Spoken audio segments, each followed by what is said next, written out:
इस वक्त हिमाचल प्रदेश में कोरोना वायरस के 2 पॉजिटिव केसेस अस्पताल में उपचाराधीन हैं और पिछले कल एक व्यक्ति पॉजिटिव पाया गया था और रीनल फेल्यूर की वजह से उनकी डेथ हुई थी।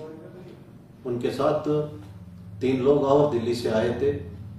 उन सबको इंस्टीट्यूशनल क्वारंटाइन में रखा गया और उनका टेस्टिंग किया जा रहा है।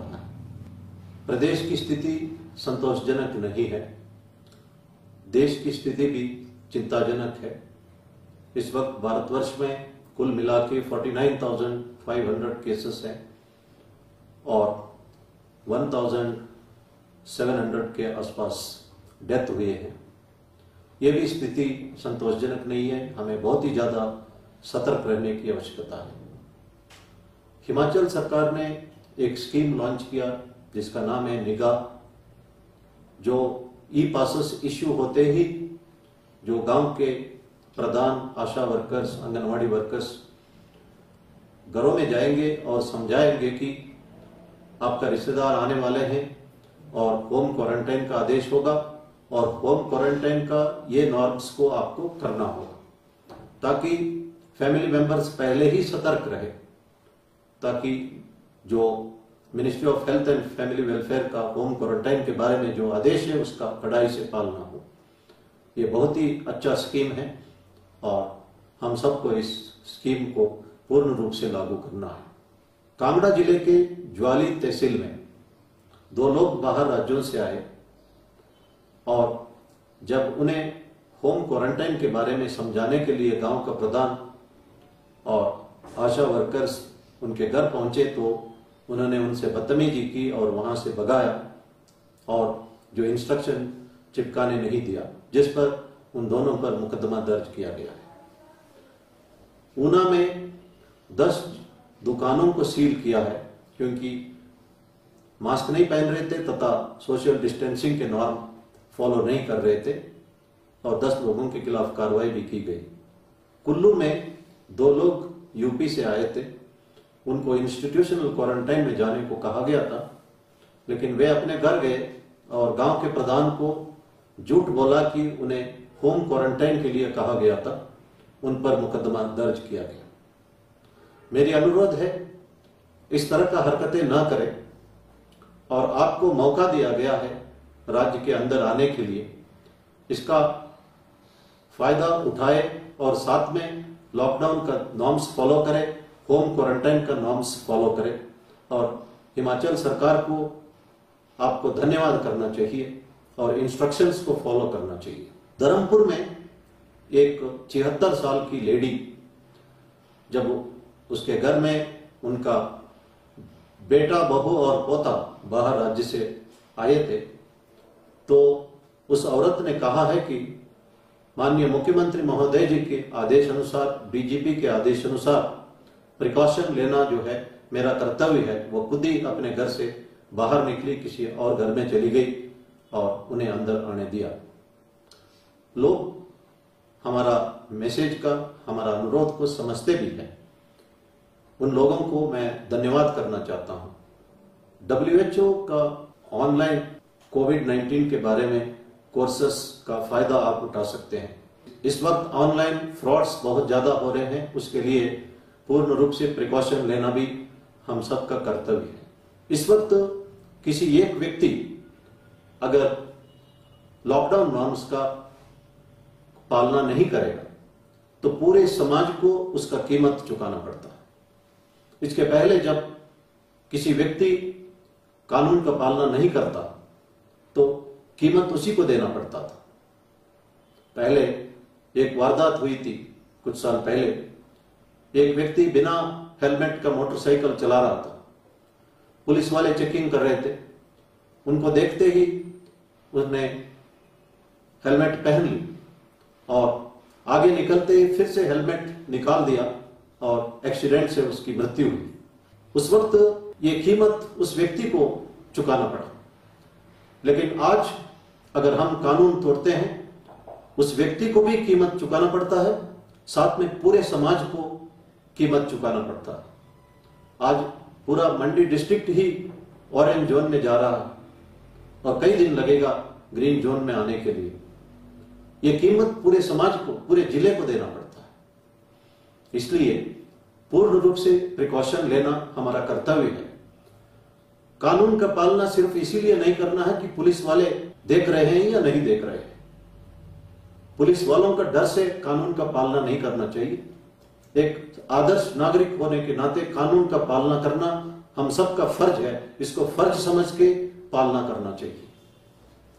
भारत सरकार मैसेजेस भेज रहे हैं कि लड़ाई बीमारी से है, बीमार से नहीं। कोई भी संक्रमित होता है उसको किसी तरह से कंडेम नहीं करना चाहिए। उसकी कोई गलती नहीं, वो किसी तरह का अपराधी या मुलजिम है ही नहीं। कोई भी संक्रमित हो सकता है। ब्रिटेन और रशिया के प्रधानमंत्री संक्रमित हुए। मैं भी कोई डोर हैंडल पकड़ता हूं या फाइल पे हाथ लगाता हूं तो मैं भी संक्रमित हो सकता हूं। इसका मतलब नहीं है कि मैं अपराधी हूं। इसलिए समाज किसी तरह से उनके ऊपर डिस्क्रिमिनेट ना करे, उनका अपना सिटीजन माने और उन पर प्यार दिखाए। उनका कोई गलती नहीं है। जीसस क्राइस्ट कहते हैं कि condemn the sin, love the sinner. Swami Vivekananda ji Pavhari Baba के बारे में एक घटना की जिक्र करते हैं। पावहारी बाबा के कुटिया के अंदर एक चोर घुस जाता है और उनका बर्तनों का चोरी करने लगता है। आवाज सुन के पावहारी बाबा तुरंत उठ जाते हैं और वो चोर बर्तन छोड़ के भागने लगता है। बाबा जी वो बर्तनों को उठा के उसके पीछे पीछे भागते हैं और उन्हें कहते हैं कि आप ही इन बर्तनों का असली मालिक हो। मैं आपके अंदर भगवान का रूप देख रहा हूं। मेरे पास और बर्तन हैं, मैं वो भी आपको देना चाहता हूं। इसके उपरांत जब स्वामी विवेकानंद जी हिमालय में घूमने लगते हैं, एक जगह उनको एक महान संत मिलते हैं और उनके आसपास उनके शिष्य लोग बैठे हुए हैं। उस महान संत ने स्वामी विवेकानंद जी को कहा कि मैं वही चोर हूं जो पावहारी बाबा के कुटिया के अंदर जाके बर्तन का चोरी कर रहा था। जब बाबा ने कहा कि मैं आपके अंदर भगवान को देख रहा हूं, इन बातों से मेरा हृदय परिवर्तन हुआ। मैं आत्मचिंतन करने लगा और अल्टीमेटली मैं एक संत बना और दूसरों को मैं संदेश देना शुरू किया। इसीलिए जीसस क्राइस्ट ने सही कहा है कि condemn the sin, love the sinner. Pavhari Baba ने उस सिनर जो तीफ के साथ प्यार दिखाया और उसका परिवर्तन हुआ है। ये संभव है। महात्मा गांधी जी कहते हैं कि condemn the sin, don't condemn the sinner. ये एटीट्यूड क्रिमिनल जस्टिस सिस्टम में हम भी लागू करना शुरू किया है। इसीलिए पहले प्रिजन डिपार्टमेंट को कहते थे कि कारागार विभाग, अब कहते हैं कि department of prison and correctional services. Jail को हम कहते हैं सुधार गृह। वहां पे लोगों को सुधारने का प्रयास किया जा रहा है। वो अपना एजुकेशन परस्यू करे, स्किल डेवलपमेंट करे, ताकि जैसे जेल से बाहर निकलते हैं they are fit to live in the society. जो चिल्ड्रन गलती करते हैं 18 साल से कम उम्र वाले, उनको अपराधी नहीं कह सकते। कानून के मुताबिक हमें उनको कहना होगा juveniles in conflict with law. बच्चे जिनका कानून के साथ संघर्ष है, यह शब्द प्रयोग करना है। पुलिस थाने में उन्हें हम लॉकअप में नहीं रख सकते। हम नॉर्मल जेल में उनको नहीं भेज सकते।